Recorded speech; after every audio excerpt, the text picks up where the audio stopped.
especially to my teacher. I am Mergel Faith Verdan from grade 11, ABM Finance. So, without further ado, I am going to discuss about communication breakdown. So, first of all, I am going to define or introduce to you what it is.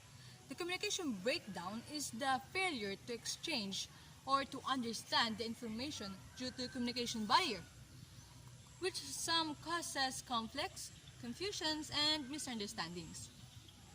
So, as I have said, communication breakdown is the failure to exchange or to understand the information due to communication barriers. So what are the communication barriers that I'm talking about? The communication barriers that I'm talking about are physical barrier, psychological barrier, cultural barrier, and linguistic barrier. So the physical barrier is the natural or environmental condition that act as communication barriers to sending a message from sender to receiver. Example of this are noise from a construction site and loud sound from karaoke, and of course blaring of jeepney horns. No sir? Sir? I can't hear you. So, that's an example of physical barrier. Okay, moving to the next one. So the next one is psychological barrier. Psychological barrier are called mental barriers. These refer to social and personal issues of a speaker towards communicating with others. Example of these are fear speaking in front of the class, shyness, lack of confidence, and depression. Hello, everyone. I'm good morning. My speech is all about the earth. It's an example of psychological barrier. Next, to cultural barriers. So the third one is cultural barrier. Cultural barrier pertains to communication problem encountered by people in regarding to their intrinsic values, beliefs, and traditions in conflict with others. People's culture affect the way they communicate or relate to others. Example of cultural barriers are different beliefs, traditions, and customs, and speaking. Basta si Lena ako. Hoy, kay Marcos ako. Si Marcos Lena. akin.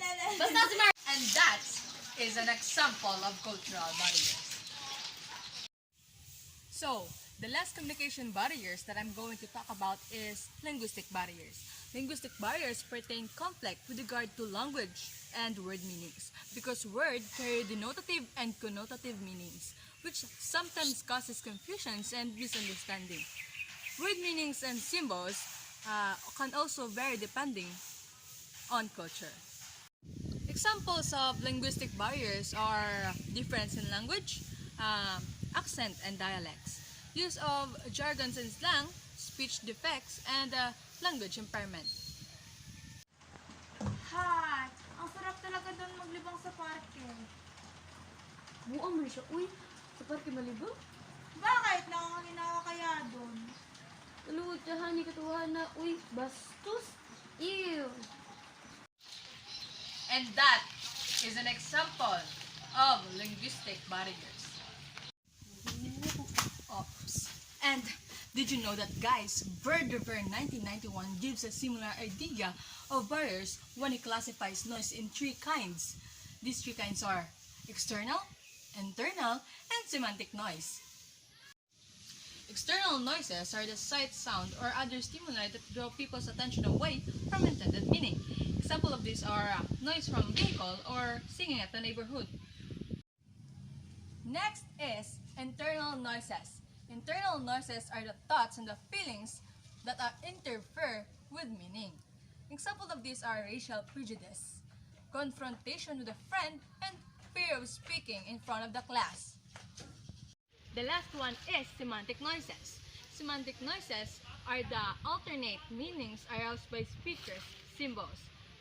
This idea means a word may have another meaning in the minds of the student, this is affected by the language in which they grew and the culture in which they are exposed. Example of these are using incorrect grammars and using excessive technical jargon and using idiomatic expressions. And that's all, guys. Thank you for watching my video, and I hope you all learned about communication breakdown and communication barrier. That's all. Thank you. Have a good day.